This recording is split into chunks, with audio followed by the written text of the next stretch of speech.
self-serving, persuasive talkers of everything and nothing. We are Conversation Con Artists. What's going on? It's your boy, Mr. On Point. And I am Calamity Red. And we are Conversation Con Artists. I got something that I want to say real quick. But I want to continue on to let you know about the website. Go to the website, conversationconartists.com, where we got the links to our stories, all of our current and old episodes of the podcast, and you can go to the left side, scroll over the little envelope, and leave us some feedback, some listener letters, whatever you want to do on the website. You can find me at Twitter at Mr. Mister_on_point. And I can be found at Red_Calamity. And we also are still doing the listener letter part of the show. If you would like to send us a letter or questioning, you can send it in through the website, or you can send it in through our Gmail, which is conversationconartists@gmail.com.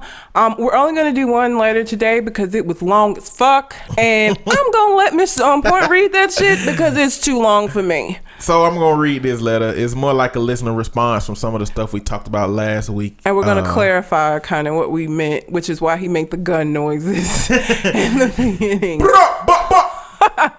Yeah. So I'm going to let him get to it because it's long as shit.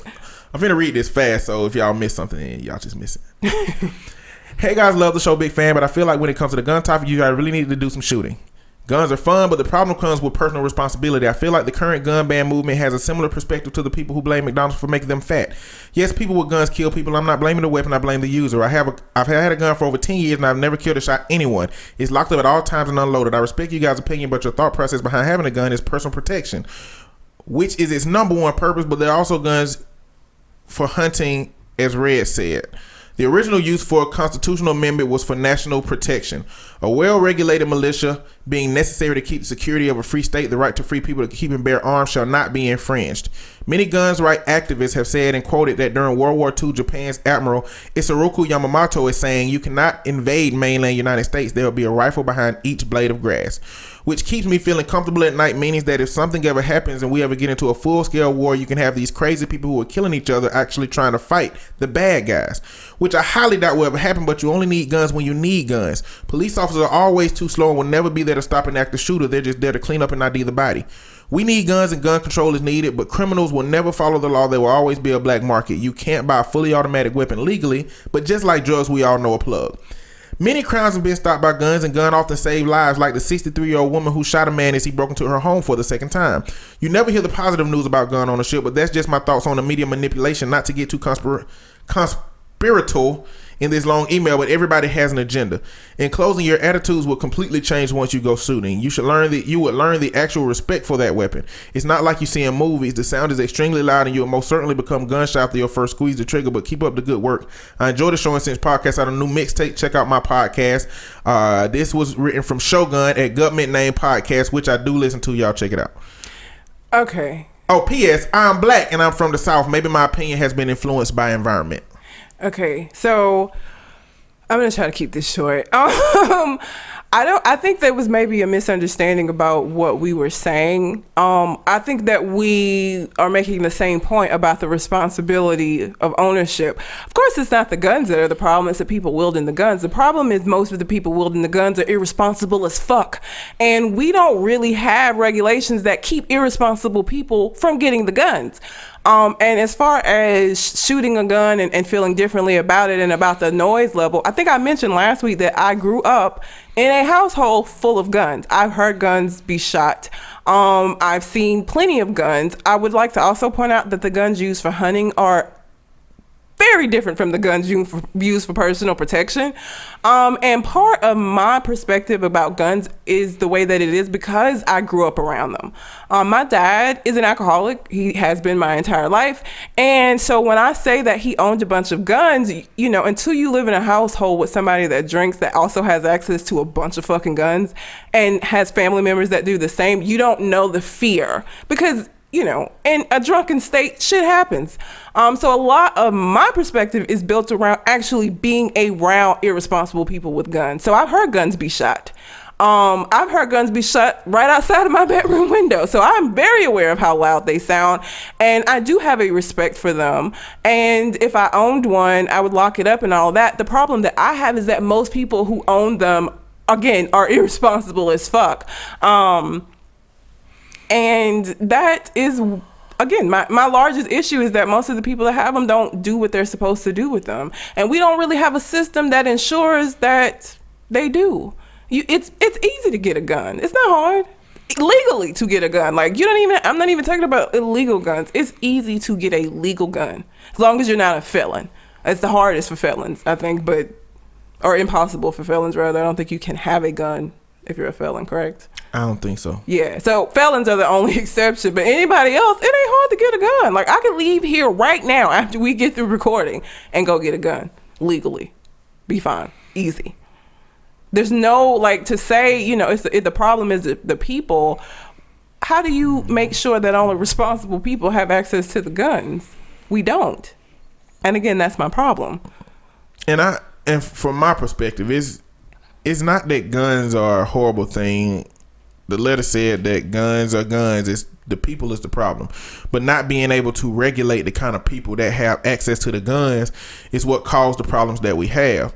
And when you look at how many people guns have killed versus how many people guns have saved, for me personally, that outweighs any enjoyment I can get from a gun. Because realistically, if I go shoot a gun, I probably like it. But it don't have to be a gun. It can be like a Nerf gun. Like a gun, if the shooting range here in Birmingham was like a Nerf shooting range and all the guns were the same kind of guns you could shoot, and I went to go shoot those and shot them and I could enjoy that. I know I would. I've shot paintball guns before. I liked it. It hurts when you get shot. That shit hurts a lot. But it's fun to like shoot other people. But just like any other activity, if it was knife throwing, anything, I could do that. And if I found I was good at it, I would enjoy it. But the reasons that I have a problem with guns and that guns just aren't my flavor is because of all the other stuff that go with it. Guns, the ideals behind guns, the concept behind guns, the politics behind guns, the business behind guns, all of the things that continue to perpetuate the existence of guns, the lack of responsibility placed on those people for guns. Those things for me outweigh the level of enjoyment I can get from that kind of device. I just don't like it. But I respect you if you like guns. Guns in society, it is what it is. I'm not saying that nobody should have guns. I'm not saying guns should even be taken away.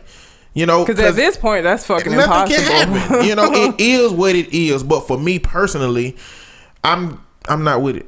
And I think I feel like guns are like politics and like religion. Both sides, whether you're a Republican or a Democrat or whether you're a Christian or a Muslim, I think you have all this evidence to back up your point, and the other person's gonna have all this evidence to back up their point. And I think it's one of those things where you feel how you feel. Again, my basis for how I feel is built on my own experiences being around irresponsible people and knowing how it is to be fearful in a situation where there's somebody wielding a gun that probably shouldn't fucking have one. Because the fact of the matter is, even though my dad hunts, my brothers don't. And my brothers have never been hunting because my mom wouldn't allow it because my dad was irresponsible as fuck with the guns. And she couldn't trust that they would go out in the woods and he would come back with the kids. So again, my perspective is built on firsthand seeing somebody be irresponsible with a gun and knowing that fear of being around that. And as far as like active shooters, how that would change, it's just so amazing to me. I feel like gun enthusiasts always feel like everybody who owns guns are like in gun ranges practicing, in that if an active shooter, a moving target, because usually when I think it's a target that's sitting out there still and you're shooting at it.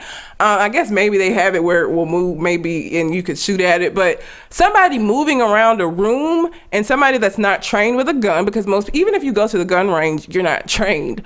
I would feel like my life would be in more danger if everybody in the room with an active shooter had a gun and all of these people are trying to shoot at this moving target. I feel like a lot of innocent people will get shot. Like, I think if you look at the statistics of the number of people that own guns and the number of people that actually go to the gun range with those guns, I think it's probably a little off, because I just don't think everybody that owns guns are in gun ranges practicing all the time. And so, to me, I would be more fearful in a room where everybody had a gun with an active shooter. And I wouldn't be the kind of person that goes shoot at the gun range every week. I wouldn't either. For me, a gun would be the most expensive piece of equipment that I hope to never ever use in my life. Because if I were to have one, it would be just for protection. If I were to have one, it would be just to make sure that I'm protecting my family. And what I tell people now about guns is that I just don't feel like I have enough to protect. You know, maybe that will change. I'm always introducing new knowledge and new ideals and new things in my life. Maybe that'll change when I have a wife. Maybe that'll change when I have kids. Maybe I'll feel like I need some more extreme measures of protecting my family. But at the end of the day, for my life, a gun is something that I would buy that I would hope to never have to use. So for me, I wouldn't be prepared to use it. And so for me, having it would be a waste of money. And a waste of time and a waste of effort, and it wouldn't bring me that level of security that it brings somebody else. What I imagine it brings Shogun. It wouldn't bring me the level of comfort that it brings somebody else. It'll just be something else in my house that I forget about, like a whole drawer of stuff in my closet that is in that bottom drawer. I don't know what's in there. I gotta go open it up to see what's in it. My gun would be in there. Yeah, it wouldn't be in my conscious thought. And I don't think either of us is saying that he's wrong for feeling the way that he's feeling. If that was the impression that we gave when we discussed it earlier, that wasn't the intent. I respect people's right. If you want to have guns in your house and you feel safer, that's fine. But it's also the flip side. You have to respect how I feel and the reason why I feel that way and understand that. I have friends, again, most of the people in my life, because I live alone, have told me that I need to get a gun. And I tell all of them to fuck off. Like, I don't want a gun. And again, it's so deeply ingrained in me because of my experiences growing up around guns that, it's nothing you're going to be able to say that's going to change the first 18 years of my life. So, I don't care. Like, that's your opinion and you can have that, but this is mine and it ain't going to change. Like, it's just not. I think, and we were talking earlier about how the difference between how hard it is for you to get your driver's license compared to how easy it is for you to get a gun license. Like, we make people go through all of this shit, in order to get their driver's license. And I could leave here right the fuck now and just go get a gun with no experience ever shooting a gun. No indication of what my mental state of mind is or why I'm buying the gun or what I'm going to do with it or any of that. But I had to practice and take tests and all of this shit in order to get my driver's license. And another thing is like, kind of like an example I use in discipline when I talk to people, because I work with kids and families.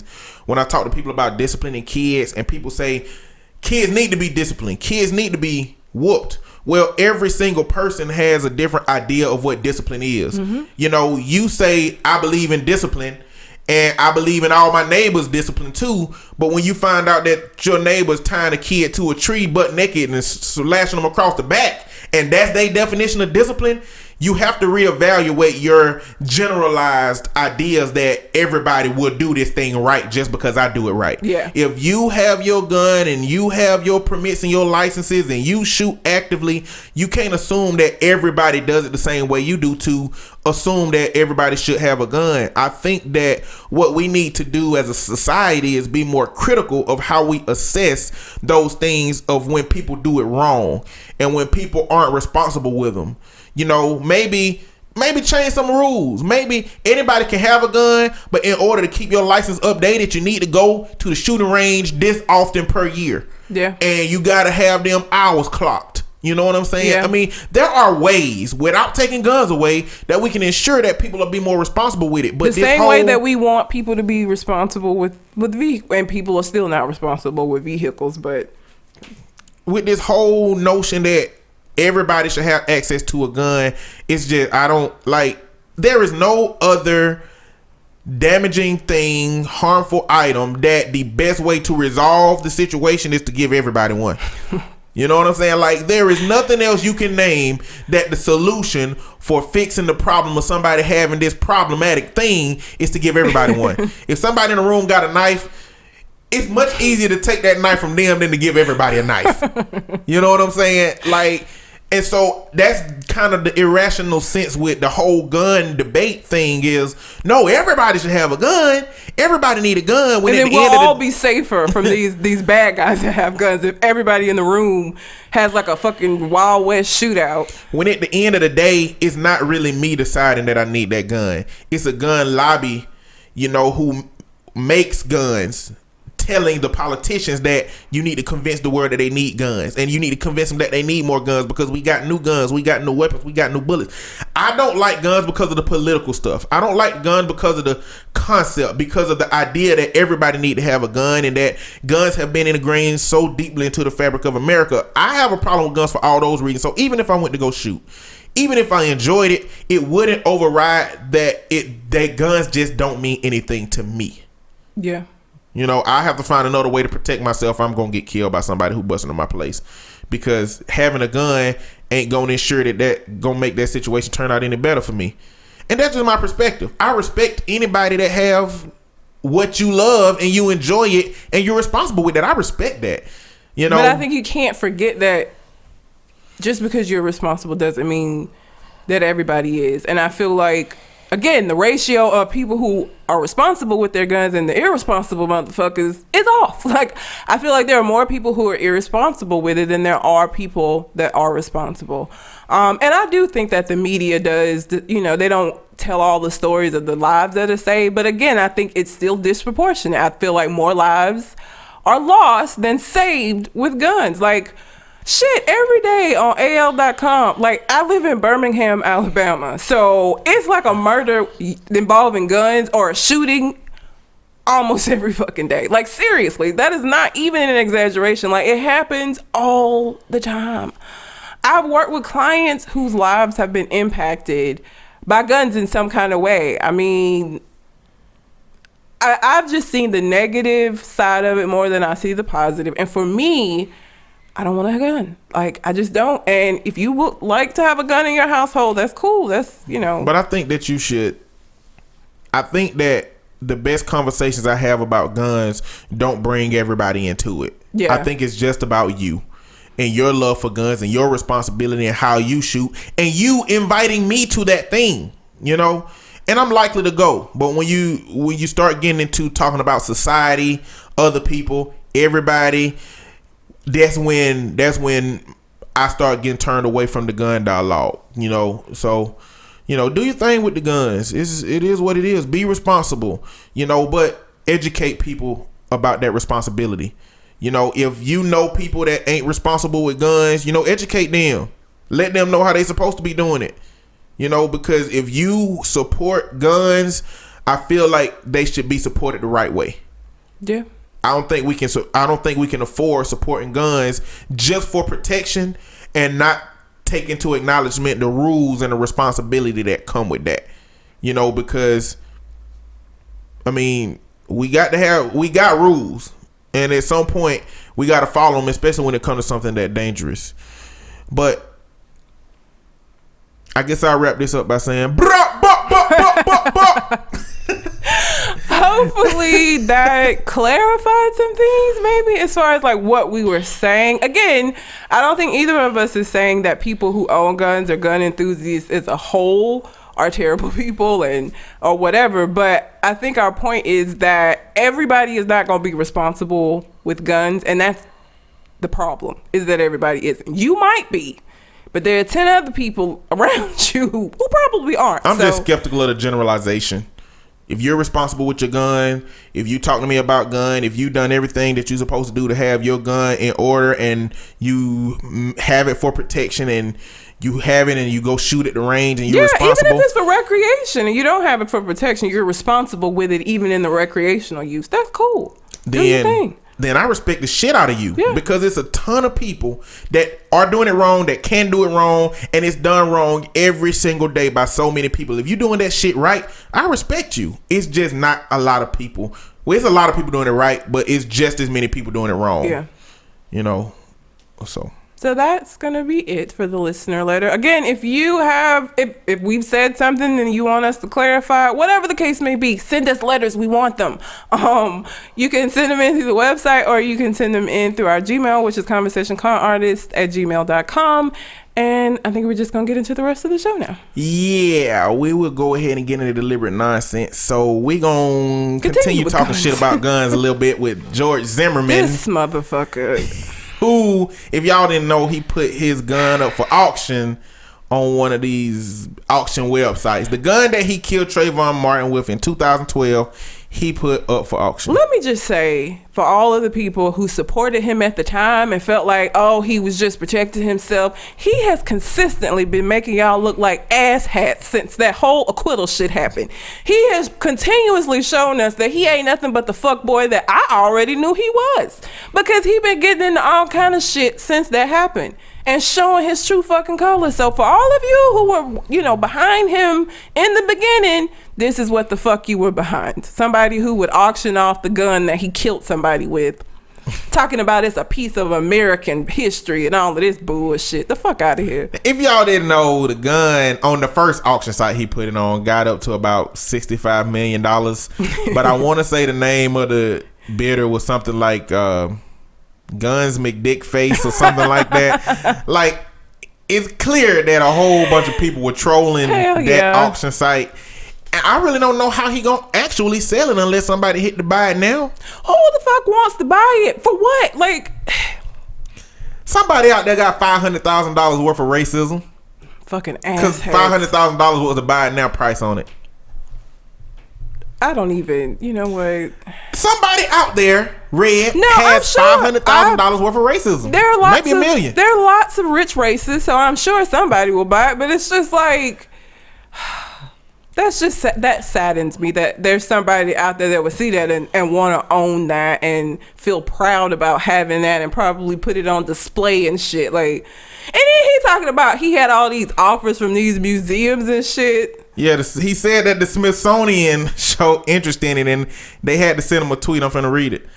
Bitch, we ain't never expressed no motherfucking interest in collecting no damn George Zimmerman firearm, and we ain't planning to collect that shit ever or display it in no museum. Put some respect on the Smithsonian name. RESPECK. Now, I do want to let y'all know that's paraphrased. That is not exactly what they said, but that is the sentiment. That's essentially what that's kind of saying. Exactly what it was. Yeah. But not in those words. Because that just shows how delusional he is. Like, he's just crazy. Like, he's the crazy that we all knew he was from the beginning. He's the crazy that was on that fucking 911 call. Like, he is crazy. He's always been crazy. I've always known it. Always been crazy to black people. Well, yeah. Not necessarily the white people. And I guarantee you, some of his supporters are still supporting him and can justify this, because we can justify any fucking thing. The thing is the gimmick used to sell the gun. It's a gun. It's probably worth $500, if that. Probably not even that. But he has to use the gimmick of having shot a young black teen with it to invoke somebody's racism enough to get money out of it. That is sad. It's extremely sad. That is like sad. Like, that's depressing. At what point in life is he that he have to? It's either one or two things. He's either smart enough to know that at this point in financial distress in his life, he can use these tactics, especially with Donald Trump out here making it okay to be that way, to sell this gun, or he really believe that this gun is worth something more than what it's actually worth because of that gimmick. I don't know. I don't know which it is, but it's sad all around. I know that. Like, it's just really sad. But this goes back into one of those irresponsible people with guns, as we know about this whole situation. Child for irresponsibility with guns. It would have been different if he was white. What is he? His mom is Mexican and his dad is white. I think it's one of them situations. His dad was a judge and he found like a Mexican. I think she was I want someone to say Latino stenographer or something like that. And he had some little courtroom shenanigans going on. God. I don't know. I could be absolutely wrong, but He's like Bentley. He's like Mr. Burns, taking advantage of his position. But I mean, what do you do with stuff like that in America? I mean, people die, we just leave it up to the courts. And another problem with the system is when it comes to things that happen with guns. Well, it's unfortunate that disproportionately that black people get either unjustified murders or sent to jail more for shootings that should have been justified. Like, it's just so many dynamics to guns, and then the aftermath of guns, which is death, court, justice system, things that already disproportionately affect the African American community. So we just got to be more responsible when it comes to guns. Not because we should have to be, but because we have to be, because that's what the system presents us with. The system gave us a situation where, hey, black people, statistically, you get the shit end of the stick most of the time. So, behave yourselves a little bit better. Shouldn't have to, but I think you have to. Yeah. Somebody gonna buy that gun. Somebody is, absolutely, 100%. Like, that's gonna happen. Yeah, somebody gonna buy it. Put it on display, be proud of it. Be a family heirloom and shit. How would it look if a black person bought it and then shot him with it? Irony. I know, right? Only you would think of something like that. That never even crossed my mind. I'm just saying it. I don't know if it'll be amazing or $500,000 worth of petty. You know what? I bet if George Zimmerman saw a black person, like if he was finna meet them with the gun, it was a black person, he wouldn't sell it to him. Probably not. But you know what? Even if that happened, that black person would go to jail. Like, they would be in prison. He wasn't in prison, but they would go to prison for that. Like, it'd be so sad. If you're a black person that's thinking about buying that gun, don't kill him or shoot him. Pistol whip him with it. Yeah, it just be. And clearly, he don't have to know your real name, because you can just make your name Guns McDickface 2 and pistol whip him with it. Yeah. Do it for the culture. Yep. But don't kill him. I don't condone murder that goes against all the context of my gun position. Not to mention, you would go to prison and it just be like, he didn't go to prison, but you would absolutely, the odds are stacked against you. Yeah, very much so. Very much so. If you're a black person, you do that. Basically.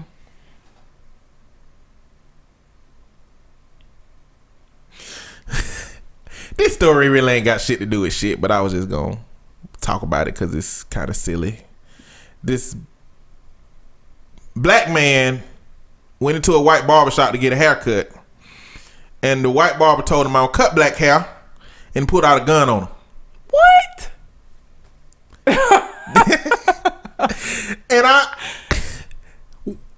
Black people don't go to white barbers in a white barber shop. Like, the only white barbers you should ever go to is the white barber in the black barber shop.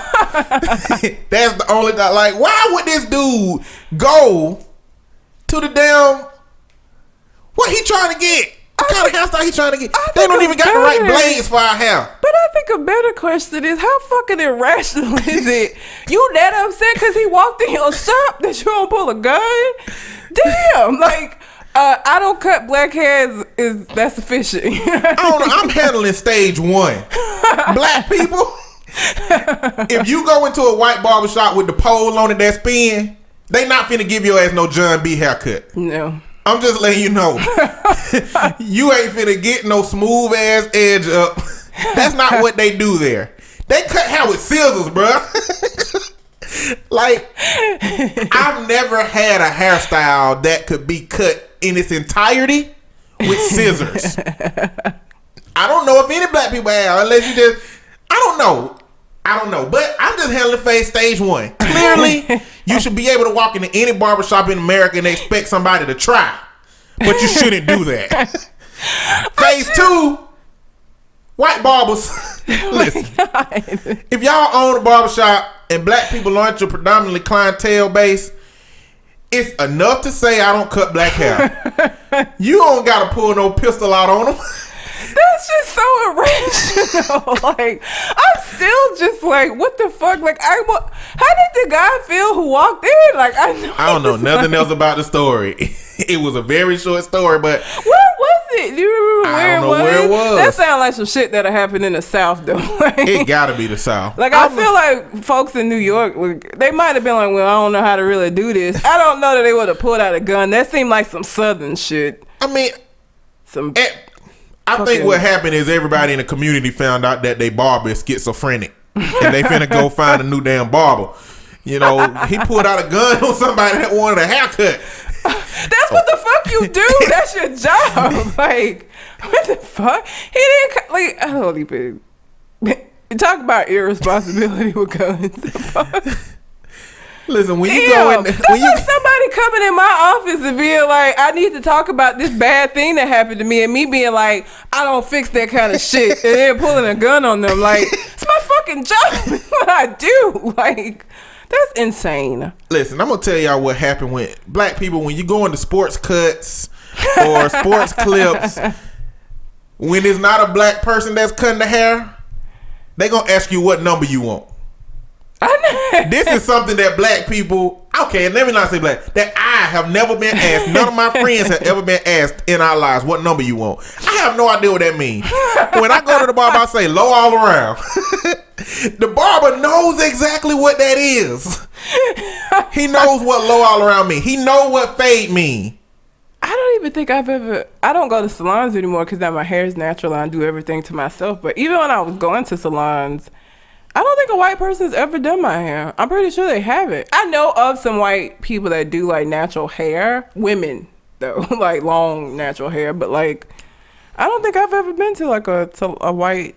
I don't know, because I feel like they wouldn't know what the fuck to do, and I'm not confident that I would come out happy because I just wouldn't feel like you know what the fuck you doing. Like, well, you know, in beauty school or salon school, hair school, whatever it's called, they focus on hair textures. They don't really say, hey, here's how you do black folks' hair, because it's, you know, curly and, you know, a little bit more. They don't say it like black people hair. Yeah. They do hair textures, you know, because but what that does, I think, is it limits you from actually diving into that culture when it comes to hair. Yeah. You know, but the world being as, you know, politically correct as it is, God, you really can't have a curriculum that say this how to do black people hair without saying this how to do Asian hair, this how to do white hair, this how to do Italian hair, this how to do Hungarian hair, this how to do everybody else hair. But I'm gonna tell you right now, you know, well, I'm bald and not by choice, by force. Like, my genetic makeup made this little reverse mohawk thing in my head happen to where it don't grow in the middle, but it grow on the outsides. He had dreads, people. He had dreads at one point. I used to have dreads. But let's say I did have hair. The kind of shit situation I'd have to be in to walk into a white barbershop and say I need a cut, the situation I have to be in for that don't exist. Yeah, because you can just do it yourself. Like, you could be trying to do it yourself. I can't now, but even when I had hair before I had dreads, it can get rough sometimes. You know, and I don't know what kind of situation I have to be in a situation that said, hey, if you can get a haircut in the next 30 minutes, I'll give you $1 million. But you got to get that haircut first. It don't have to be some extreme shit to make me go into this place with the spinning pole. Because in my head, when you see that spinning pole barbershop, it's only white barbershops to me. Because black folks can't afford that kind of shit when they start up barbershops. Damn, that was racist. It was. But that's my perception. When I see that pole, I always think it's a white barbershop. But it is a barbershop in Hoover that got one of them poles that's a black barbershop. Say, yeah. It's on Lorna Road. Yeah, I thought so. Yeah, because I pass by it all the time. The only one I've ever seen. You know, but we are talking about I'm in the South, limited barbershop exposure. But in my head, when I see that pole, I think a white barbershop. I was in the town I grew up in. The barbershop just had that spinning pole. There was a white barbershop. The black people just don't go there. Just don't go there. That's Probably where the judges go and talk shit about black people in politics.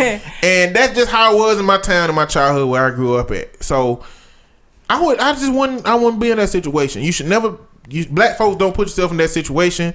White barbers, just tell the motherfucker you don't want to cut their hair. Don't pull a gun. Pull a gun on them. Fuck. I got the picture.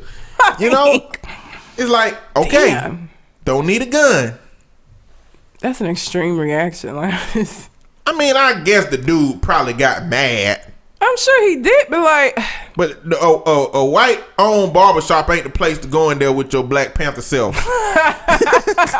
you need to go in there with your I need a white haircut. I need a haircut from a white man self. That ain't the same as a Black Panther. Like, how dare you be racist in your establishment where you don't even service my population? That is insane. That's just funny. I don't know. That's crazy on both sides. I just... That's bad. It is. It is pretty bad. Last thing I got to talk about is the Panama Papers. Have you heard of that? I have not. Panama Papers. Panama is one of the last places on earth that is a tax haven escape for corporations, and they've been setting up shell corporations for a lot of people. Well, somebody in that organization released 2 terabytes of documentation that let the world know who all has some kind of shell company, something in the Panama that is trying to evade taxes. And that's best case scenario. Best case scenario, evading taxes. A lot of it is used for money laundering, because 35 people that have been blacklisted from using any financial institutions in the United States are on that list for the Panama Papers. Stop snitching, Panama. Snitches and stitches. The latest, I've read about the Panama Papers a little bit, but Emma Watson. Emma Watson? Yeah, the actress from Harry Potter had a shell corporation set up. And what her publicist said was that to keep her from being targeted by false organizations, she set up a shell corporation without her name attached to it, so that, yada yada yada, blah blah blah blah blah.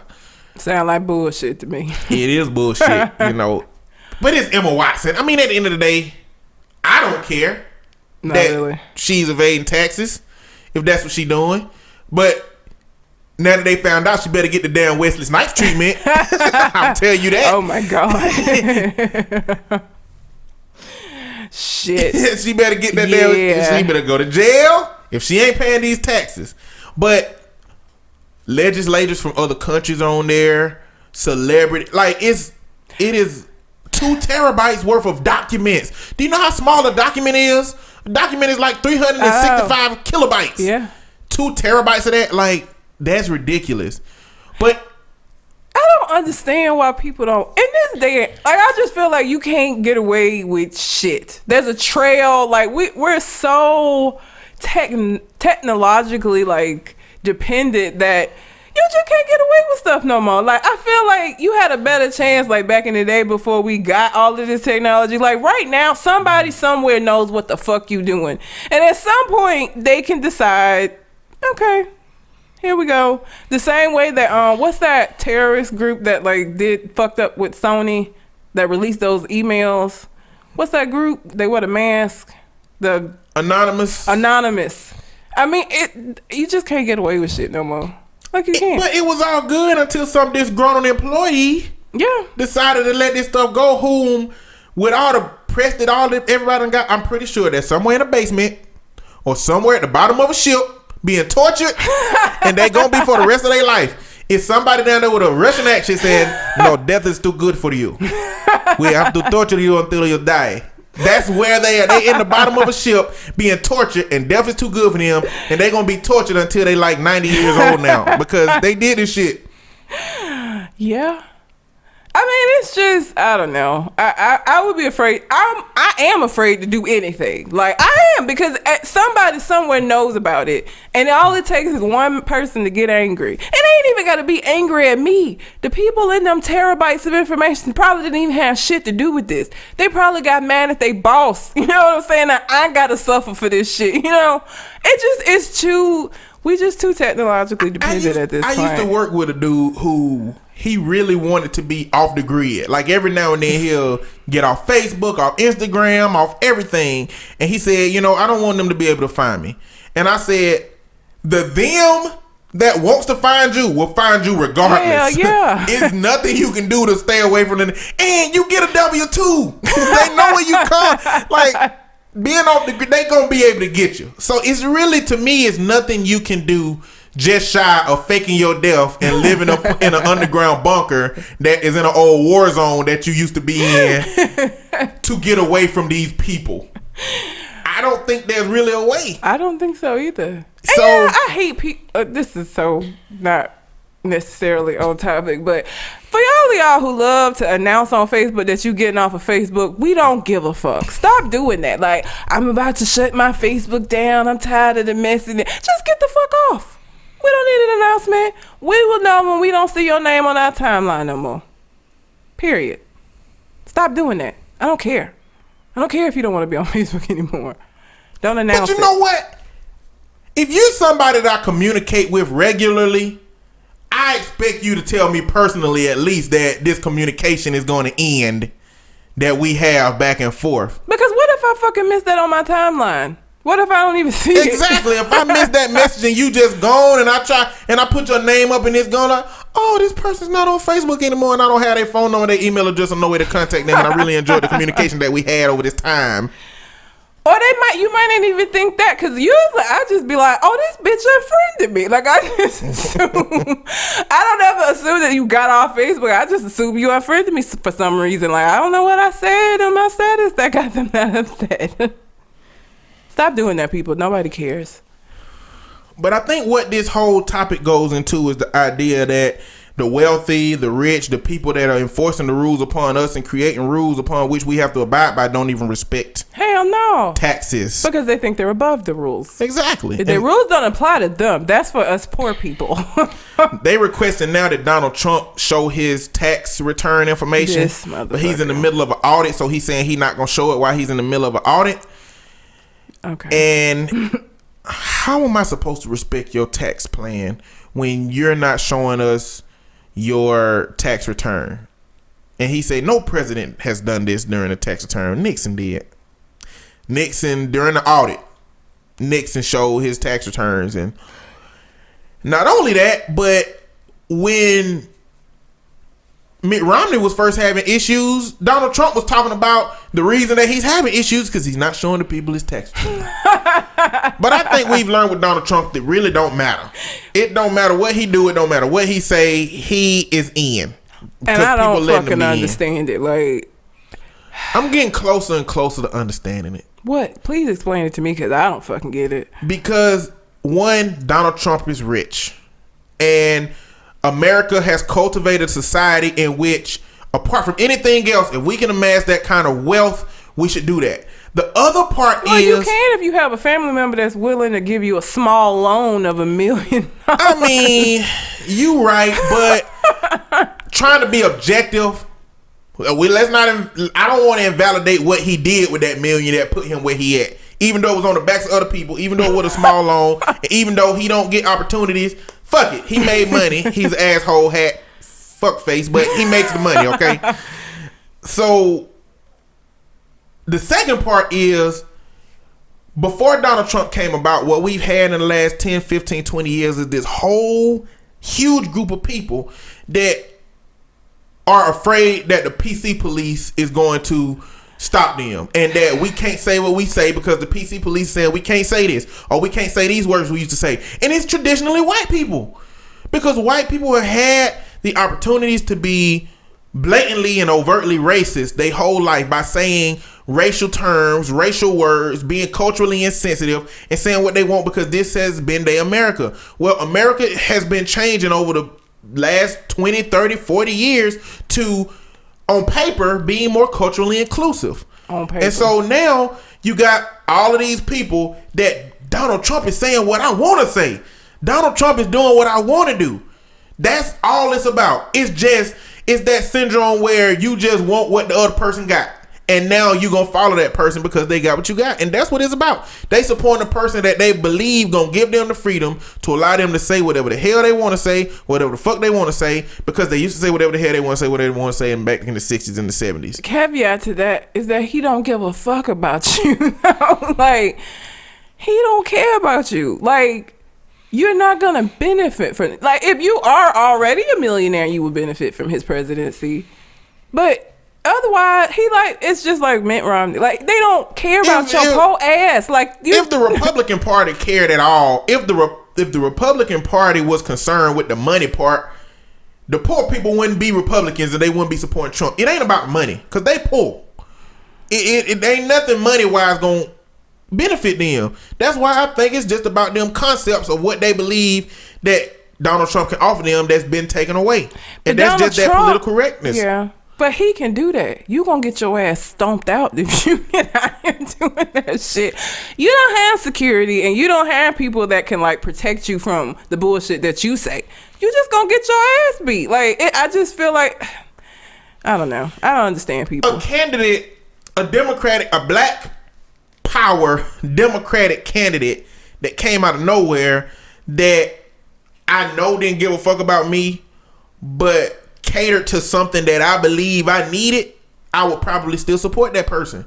Well, I wouldn't. Like the Ben general Carson? Average person would. Like Ben Carson. Ben Carson ain't. He's black. None of his message catered to African American. Well, all his message catered to white poor Republicans. That's his message. Never catered to black people. No. His message was, I took advantage of all the stereotypical things that black people, take advantage of, but you shouldn't as a black person because you don't have to make it like that. You can be different than me. But he wasn't saying it like that. He was acting like he never had any of that shit. But that's what's happening with Donald Trump. He's just catering to a whole group of people that's saying, hey, I don't, really connect with this dude in a lot of ways, but he finna give me some shit. And I'm gonna take it. For me, if a presidential candidate came out and said all the video games gonna be free, and I don't agree with no more shit that he got going on, you know what? I would think real hard about not supporting his ass. You know what I'm saying? And that's what Donald Trump doing. He giving the ass free racism. Donald Trump out here handing out free racism, free bigotry, free you can say whatever the hell you want to say, and they like, you know what? At this point, ain't no other choices, but you know what? I'm with this guy. He speaks his mind, and he giving us free racism. And you know what? I fucks with some free racism. That's all the Donald Trump supporters. I've said it before, and I'll say it again. Fuck that guy.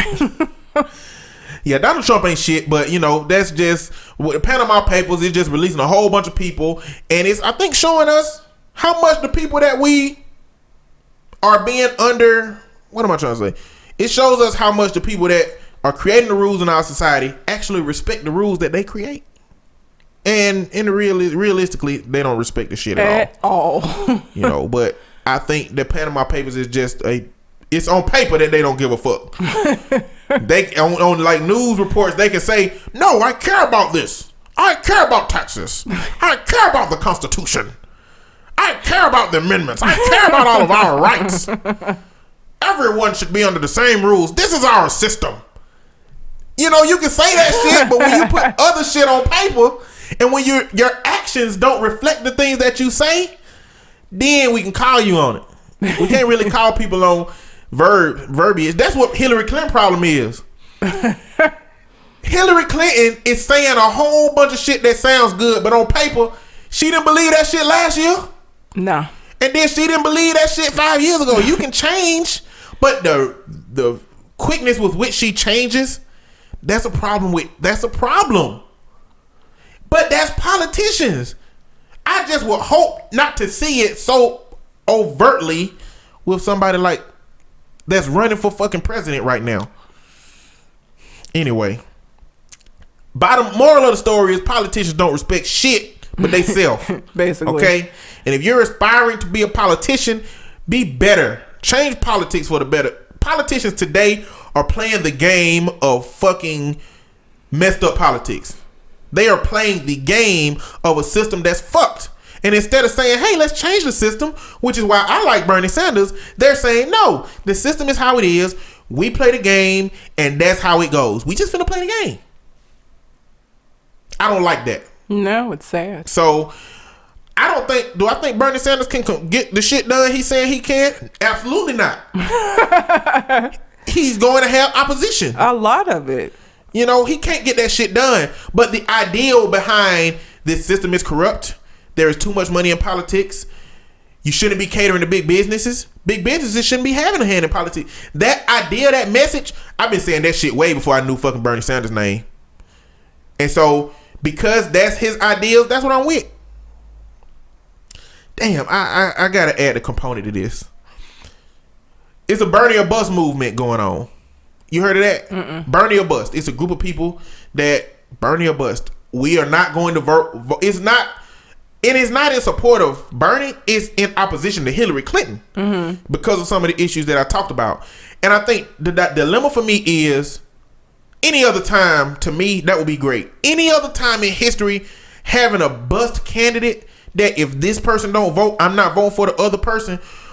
But at the end of the day, this election, we got a fucking Donald Trump in here. I'm not saying that it's right. I'm not saying that if you don't want to vote for somebody, but when it becomes Democrat versus Republican, are you willing? Is your hatred for Hillary Clinton something that you would allow to let Donald Trump become our president? Or is Donald Trump being the president not really worth that? Because if it is, that's fine. I'm not saying it should or shouldn't be.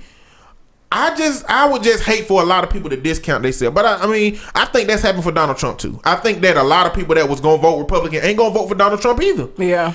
You know, for them, I guess they would rather have whatever happen without their involvement than... That's a very scary thought. To intentionally choose something that they don't really agree with. Yeah.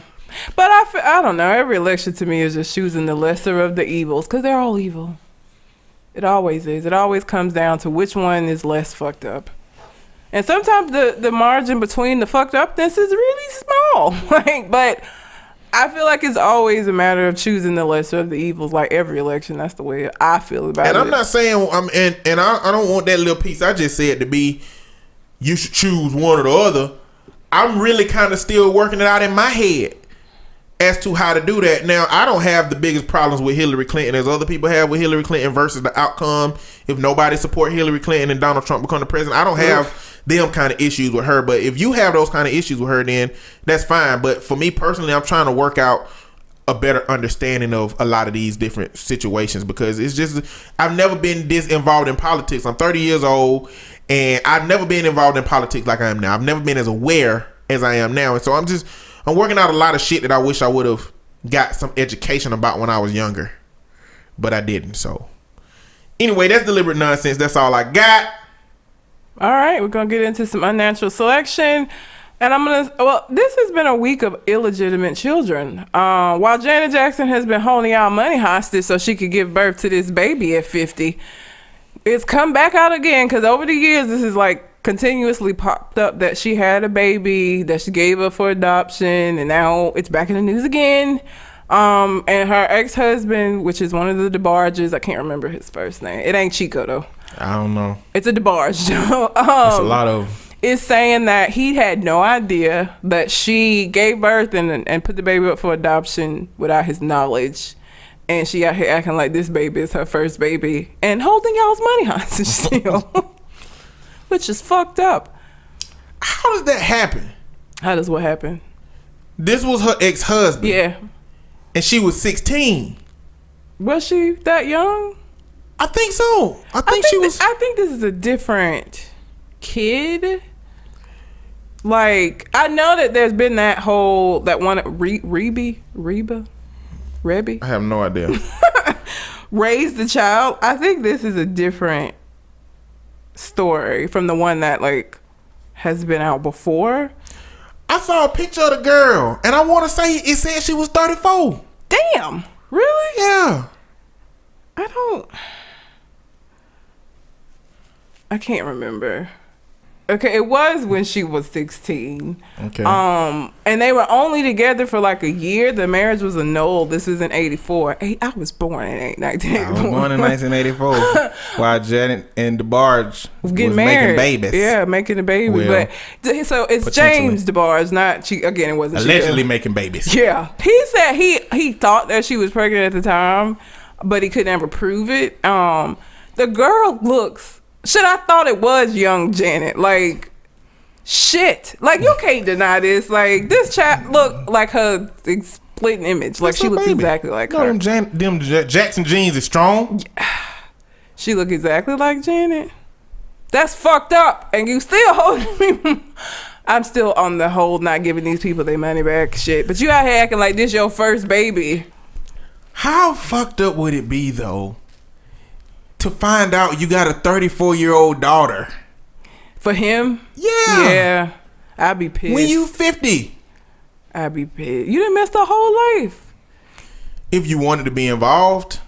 I mean, I'm assuming that he got a big ass family. He would want to be involved with his daughter if he had. Yeah. If he known. Yeah.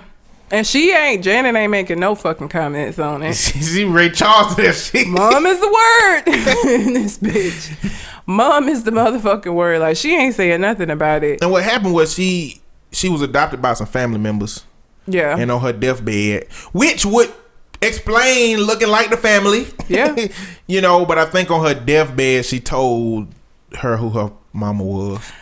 Speaking of deathbed confessions, that's going to take us right into the next illegitimate child story, which is Jay-Z. So the story is Jay-Z has a 22-year-old son, and the mom is dying, and so she has told him that Jay-Z is his dad. He looked like Jay-Z, like not as much as Janet's daughter, supposed daughter, alleged daughter looks like her, but he has some of his features, like the nose and the lips and his face. Like he kind of looks like him. The thing is that the boy is trying to get a paternity test to prove once and for all whether or not Jay-Z is his dad, and Jay-Z keep blocking that shit. So I feel like, at the very least, Jay-Z feels like it's a possibility that this is his kid. Because it would be, the simple solution is just get the fucking paternity test so that they can say you are not the father and you move on with your life. But if you like going out of your way to block this from happening, because I think it's gotten up to like federal court at this point, you must have like maybe it is my son and I don't want to deal with this kind of shit. And the sad part about that is that Jay-Z had a fucked up relationship with his own dad, and you would think that he wouldn't want to continue that cycle. Like, I think he made up with his dad before he died, but still, like, you're doing the same shit. Like, it is the same on paper. But when you talk about the relationship that cultivates a father and son situation, when that's not there, it's very easy to separate yourself. I guess it depends on whether he's known about this child for 22 years or if this child at 20 years old or hit his mama at 20 years old let Jay-Z know you got a son. That makes a difference. You can't just automatically start being daddy in that situation. Yeah, okay. Now I'm gonna be racist, but I can't imagine there's somebody who, because I think she met him like, this is before he was like had blew up, you know. This was a relationship that occurred before I think he was doing the music, but it wasn't nowhere near like where he became. I can't imagine. Reasonable Doubt came out in 96. Did it? Yeah. So maybe 2 years before 96. So 1994. Yeah, that makes sense. I just can't imagine that she would have sat by and continued to be like in Marcy Projects when this man out here making millions upon millions of dollars and raised this kid without ever letting him know or saying, hey, I need some help. Or I just can't imagine that she would do that. I don't know that I believe he ain't know nothing about this shit. I don't know. It is possible. It could have been like, have you seen Dreamgirls? Oh, well. Anybody who has seen Dreamgirls will get the reference that I'm making, but Effie got pregnant by Jamie Foxx's character. I can't remember what his name was, but she ain't say shit. And he didn't find out about the child till the child was like she wasn't a teenager, but she was like 9 or 10 years old. And she just never told him because she, out of spite, I guess, or I don't know. So I mean, I guess it could be the case. I just seriously doubt that this woman just decided, well, I'm not gonna bother him with this. I'm just gonna raise this boy on my own, and not mention this to the man who has the money to make my life a whole lot easier. While Jay-Z does have make your life a whole lot easier money, it is also assassin money. It is. Just want to let you know. I know. This is have you took care of in the projects money. I know. I'd much rather pay a crackhead $10,000 than pay you $300,000, $400 million over the course of this kid's childhood. I mean, it's possible. I don't know. I'm not saying me. I said I, but you know, but I don't have assassin money. I feel like it again. This is an easy fix. It's easy to make this go away. Just add a paternity test, because at this point, obviously he ain't finna give up. He just keep taking it to the higher court, and now he's accusing Jay-Z of like paying people off to keep this, to keep him from having to do the paternity test. But you gotta understand, taking the paternity test either making it go away or making it come in full-fledged, and now I owe a little nigga that I don't know millions of dollars. Well, but okay, so how does back child support work though? Because if he says he didn't know about the child and they can't prove that he knew what they made, I don't know what are the criteria for you to have to pay back child support, because I don't know if you just automatically get that shit. Like I don't know what the rules are. Well, if that was the case, if Jay-Z didn't think there were any financial repercussions to it, then he'd do the paternity test. I feel like he just don't want that out there. Like he don't want the publicity that will come along with him having this long lost 22-year-old fucking son. Like I feel like he just don't want to deal, even if he didn't owe the nigga no money, like it's still gonna be in the headlines for a little while. Like I don't know. I bet Beyonce was like, I wish I would have knew about this shit before I released the album. I would have had 3 more tracks on your ass. Them is your lips. You know it. Quit lying about that shit. He does look like him. I'm not even, and I ain't even talking about in a Maury. Look at the nose. His ears are his ears kind of way. Like he really does favor Jay-Z. Do you think Jay-Z would ever go on Maury? You know, because as soon as they say you're not the father, then I Like the Way You Move start playing. A big I pimpin'. like the way you move. That shit play after he say you're not the father. Yeah, I guess for Jay-Z's episode it'll be Big Pimpin'. Yeah, he could play Big or Pimpin' Song Cry. If it is the son. Hell no. I don't know. It's just been a bad week for people with illegitimate children. So yeah. The last thing that I have is Azalea Banks and her Twitter beefs with Zayn Malik, from formerly of One Direction. He an independent artist now, and Sky Jackson, who is a Disney Channel star. And also, you didn't see, even if you don't watch Disney, because I know her from the meme that's going around. You didn't seen the meme that's been created with her picture. Yeah. Shit, they made a Lemonade meme after Lemonade came out. Like I saw it. Yeah, so with all them sitting on the steps. Yeah. You know, she fit right in. It's like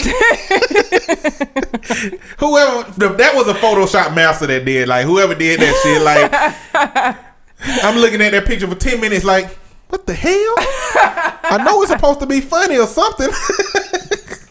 She did fit right in. They fit her right in. But so what happened was, first of all, let me just say, I don't know any of Azalea Banks' music. Only thing I know about this heifer is that she started Twitter beefs with like people like Erykah Badu and now them, and she's had a couple of Twitter beefs. So and for anybody who gonna give me that whole any publicity is good publicity bullshit, no. Ask Bill Cosby whether any publicity is good publicity. Well, I don't think he would agree with that. Well, when it involves rape and racism, then you might want to reassess the levels of publicity you're trying to achieve. Yeah. His was rape. Hers is racism. Yes. So what happened was, apparently he released a music video and she is accusing him. She always accuses people of stealing from her. And again, I don't know shit she didn't ever put out, but she stay accusing people of stealing ideas from her. So apparently some dance in the video, she's saying he like stole from her, and she went on this whole Twitter rant. She called him a sand nigga and a Punjab, and made all these references to curry, and he smelled like curry, and just a whole lot of racist and homophobic shit. So Sky Jackson, all Sky Jackson said was she needs to simmer down. Azealia Banks needs to simmer down. Which was the nice way of saying what everybody else was thinking, which was shut the fuck up, Azealia, damn. And so then Azealia turns and goes on a Twitter rant. Now let me mention that Sky Jackson is only 14 years old. And so Azealia Banks went into this rant insulting this 14-year-old, telling her to grow some hips and just all kind of inappropriate shit that made her look like an asshat and made Sky Jackson look very classy and very mature beyond her years. And I just don't get Azealia Banks again. And then like since then she's apologized, but the only reason she apologized is because she got kicked out of this UK lineup for a show, because I think that's where she's like big at. And she made during that rant, she made a reference to UK rap being trash. Which they the only ones that fucking support you. Like they're your main supporters. Like you gonna spit in the face of the people that like give you the little bit of paychecks that you get. Like really, the fuck. So now she's had to come back and apologize. With it, I wouldn't. It's insincere to me. But Scott did come for her because she was like, my meme is more relevant than you are. Well, she only came for her after. I know. I'm just saying. Oh no, Scott obliterated her. She like. She came in that bitch like the Predator. She did. My meme is more relevant than you will ever be, and she's right. Yeah, it is, because she and Azealia made it like you're just a meme, but the meme is more relevant than you, because again, I don't know no fucking music Azealia Banks has ever put out. Only reason I know her name is because she constantly doing Twitter beefs with folks. Like that's the only reason I know you. That's it. So I don't know, but shout outs to Sky Jackson, because she really did go, and she did it in such a classy way. Like that's the thing. Even her mama got in on it, because her mom was like, "Who is this talking about me?" But she did it in such a classy way. She behaved in the way that you would think Azealia Banks at 24. Azealia Banks act like she was the 14-year-old in this situation. Like ridiculous. She needs to sit the fuck down. Like I just don't understand. So from this situation, I had a little debate with a guy, a couple of people, because some people's idea is that Sky got in grown folk business. Oh, she shouldn't have got in grown folk business. She should have stayed in a child's place with this situation. That's some Southern shit. First of all, let me just say that. I just don't hold that perspective. No. If you hold that perspective as a parent, that's fine. I feel like you was a parent that your mama and daddy made your ass sit in the living room while they played space in the kitchen and laughed and enjoyed themselves and have fun, and you was mad as fuck that you didn't get to do that. So now you just paying your children back by making them be children. And the debate I got in was basically about, if a child have a problem with an adult, they need to come talk to me. And I was basically saying that, the job of a parent is to help a child learn how to respond to the world. If you keep a child in a child's place the first 17 years of their life, how are they really going to transition to being able to communicate with the adult world when they 18? You're supposed to be helping them transition to doing that. You know what I'm saying? And when you get into the Azealia Banks situation, one, she put all her shit out there. To me, it was no longer adult business. It was anybody who can read business. If she was sitting over in the corner in a room talking to somebody else, and a 14-year-old would have been eavesdropping and then started talking shit, that's a different situation. But when you put everything out on social media, a platform that people from ages 10 up is being a part of, it's no longer adult business. It's everybody's business who you gave it to. I think grown folks is used so loosely, because Azealia Banks is only 24 and she immature as fuck. So grown, I feel like people say, what is grown folks? Like, what is it, 18 and above? I don't know. And at the point that a child say something that every grown person wanted to say because it makes sense and it's right, then how is that message invalidated because of the age of the person that said it? Because she's no less wrong for telling her to sit the fuck down because she's 14. If a 13-year-old tell a damn adult that said 4 plus 4 plus 5 or 2 plus 2 is 5, if they said it was 4, you just was wrong, and the fucking child corrected your ass. I mean, it's subjective as to whether what Sky did was correcting her, but she definitely said something that needed to be said, and she said something that somebody else was probably gonna say in a very mature way. Like, that's the thing. Sky didn't even do it in a disrespectful way. All she literally said that started all of this was, verbatim, Azealia Banks needs to simmer down. That's what she said. Which is so much more docile than anything that Azealia Banks has ever said to anybody. Yeah, at 24. She was making racist comments at this man. Like, yeah. I don't understand. I ain't never understood that saying a child's play shit. That's some Southern stuff that I heard growing up because I'm in the South. And as an adult now, like, I just don't think that's anything that will ever come across my lips. If you're being disrespectful, like, I don't know. Well, in the debate that I had, I understood his perspective, even though it's maladaptive to a child becoming an adult and being able to communicate. He worked in the prison system, and he said that you just don't know what these people are thinking under their breath and what they would do to you if you talk to them as a person that can't defend yourself. Mm-hmm. And I was like, well, I see we just gonna have two different perspectives, because I work in an environment where kids who are sexually or physically abused are scared into silence.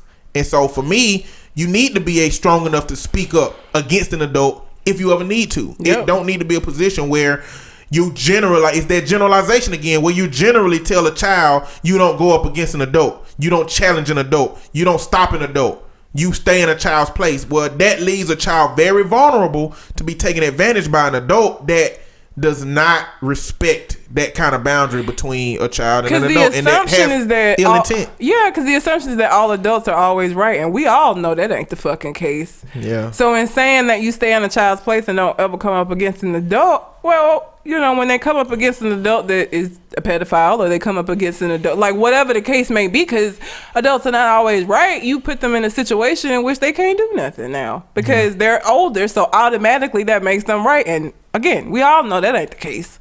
Not at all. I talk to wrong adults every day. Not at all. Constantly. Wrong so I don't know. But Azealia need to sit the fuck down. This is essentially. Need to sit the fuck down, yeah. Like, really. I mean, when you become known more for just starting shit than you are known for your craft, for the whole very reason that you even started doing this, because you say that you have a love of music, that's a problem. I am very much not under the impression that any publicity is good publicity. I think that's bullshit, and this is hurting her more than it's helping her, because she's making a situation in which these record companies and these executives, they're not gonna want to work with you because you're a liability and a problem. So you're making it worse for yourself. This publicity is not helping you. It's hurting you. Yeah. She fucking up. Basically. But that is all I have for Unnatural Selection this week. Just a little bit of illegitimate child thrown in with a bit of racist, homophobic behavior. Yeah, that'll do it. So. But I want to let everybody that's listening know something, Red. What? I want to let them know that as much as Red, and y'all know Red hates Captain America, she has agreed to come to watch Captain America, the last movie, Civil War. And I wanted to say this so that y'all can hold her accountable, just like I would try to. It's on tape now. Yes, I'm gonna go see this fuck ass movie with this fuck ass superhero. Listen, what you need to be saying is, I'm going to go see this amazing movie with this fuck ass character that I don't like, that a bunch of other characters I do like will be in. All the other greatness will outweigh the Captain America-ness. For your sake, I hope so, because if not, you're gonna hear about this every single day. At the end of this movie, once you say it's good, it's gonna give me another point on, I guess I should listen to him a little bit more. That's gonna hurt my soul if that's the case. It's really gonna hurt my soul. I hope that's not the case. I hope that it's horrible and I get to say, see, this is why. At the end of the movie, the only thing you gonna say is, I still don't fuck with Captain America. That's what you gonna say at the end. Probably some variation of it. No, it'll probably be those exact words. Sounds just like me. That'll probably be those exact words. Mm-hmm. Yep. Yeah. So I will have seen it by the next time we come back. So pray for me. Good. Pray for my eyes that they don't roll into the back of my head, because my mom always told me that if you do it too much, they'll stick that way. Yeah, they say everything you used to do will stick that way if you do it. If that was the case, I wouldn't have eyes right now. They'd be permanently in the back of my head. Have you ever been threatened with your mouth being washed out with soap? Nah, my mom, I slapped the taste out of your mouth. Nah. She wasn't gonna bother to go get no soap. She was just gonna backhand you. So now. It's crazy. That's just stuff that ain't even possible. Yeah. Slap the taste out your mouth. Like, does that mean I won't be able to taste anything ever again? Or I'm gonna beat the black off of you. Yeah, like. You're not gonna change my skin color, ma'am. Exactly. Ain't no black on me. I'm brown. Exactly. It's a comedian named Reginald D. Hunter. Mm-hmm. And he had a stand-up that is hilarious. It's on YouTube. You should look it up. But he said he had a no-nonsense mama that always said this thing. She said, you know what? I can show you better than I can tell you. My mama said that and before. he said that when he was a young teenager, he started getting into something that was real serious. He said that it was something that I tried out at first to see if I liked it. And I kind of liked it, and I kept getting into it. He said it was called sarcasm. And he said, in the South, that's something that you don't do. And one day, he was in the mood, she was in the mood, and he said, you know what? I can show you better than I can tell you. And he said, well, maybe if you had the vocabulary to explain to me what you mean, maybe you could tell me better than you can show me. He said, subsequently, she showed me. It was hilarious, but y'all should go look up Reginald D. Hunter, but that was funny. That is fucking hilarious. As a fellow sarcastic person, I understand. It's hard. It's hard, especially with your parents, because they're not really here for that sarcastic shit. They don't think it's cute. It's very hard. I don't think my mama understood sarcasm. My mom did, and she didn't like this shit. I don't think she understood it. You tried a couple of times, just don't work. Don't have desired effects. It's like, your words don't make sense. It's not like your words make sense and I knew your intent behind them and I'm mad. My mom was like, no, that's not accurate. I was like, Mama, that was sarcasm. I don't know what that is. My mom is fluent in sarcasm, but she was not here for that shit. So I had to be very careful, because the shit I would say to other people, I definitely could not say to her ass, because she was not here for it. Other people ain't here for it, but they just, what are they going to do? Yeah. But my mom, she wasn't here for it, and she had a solution. And usually it involves some kind of physical. My mama response was, not today, Satan. In the name of Jesus, go get my oil. Like a variation of them thing. Like it was either Jesus or the devil was going. Our problems was because of the devil, and Jesus was gonna fix them. I have always wondered, how can you tell the difference between God testing you and the devil just fucking with you? Because they look the same, don't they? I think both of them can be happening at the same time. That's what I learned. I think that God can be like, I think God and the devil sometime in cahoots with one person in one situation. And it's not like they on the same page, but it's like, well, I mean, if you gonna be fucking with them, I guess I'm gonna be testing them type situation. I've always wondered that, because people quick to say it's the devil doing something, but how you know God ain't just testing your faith at this time? That's one of my mama things, because my mama would call me and say, the devil acting up today. I done ran out of gas. I said, Mama, how many gas stations did you pass by? How many exits did you pass by? Like, you can't be blaming the devil for your poor decision making. And you can't be giving God all the glory for good decisions that you made. The world is not that black and white. Like, nothing in life is that black and white. It's just not. Like that. Again, that's why I don't know how you can tell the difference between whether it's God testing your faith or whether it's just the devil deciding that he gonna fuck with you today. There are things that you can blame the devil for. A toilet falling out of the sky on your car. You know what I'm saying? You can blame the devil for that. That had nothing to do with you. And if the devil want to mess with you, that's what he doing. Fucking toilet though. That's what happened in Pushing Up Daisies. You ever seen that? Oh yeah. The girl got killed because the airplane toilet fell out the sky onto her. Yeah. Random. And so there are things you can blame. You can't blame him for bad decisions. And there are things you can give God the glory for. If you short on a bill that costs $95 and you find $100 bill in your driveway, God. You know what I'm saying? If you spend all your money you know, spend all of your bill money that you should have kept. No, I mean, you got to put it in perspective. You know what I'm saying? I don't know. People are weird. Or if you choose to save your money that you were going to buy some shoes on because of that bill, that was a good decision. That wasn't God. But somebody would argue that God gave you the presence of mind to save that money. He spoke to me and told me not to buy them shoes. Well, my mama's perspective is extreme. My mama is a shell of a person that don't do nothing. It's either God that push her to do stuff or the devil that messing with her doing stuff. That's it. Like, she don't make no decisions if I had to assess the way that my mama feel about those things. That's sad. I can't imagine. I don't know. She choose what she eat. But I tell you, if she got food poisoning, then it was the devil. You chose to eat that fish that had just been sitting out for a week, but it was the devil who caused you to get food poisoning. I mean, I'm just saying. I don't know how the fuck we got. I don't know how we have half the conversations that we have, which is why we decided to do this podcast.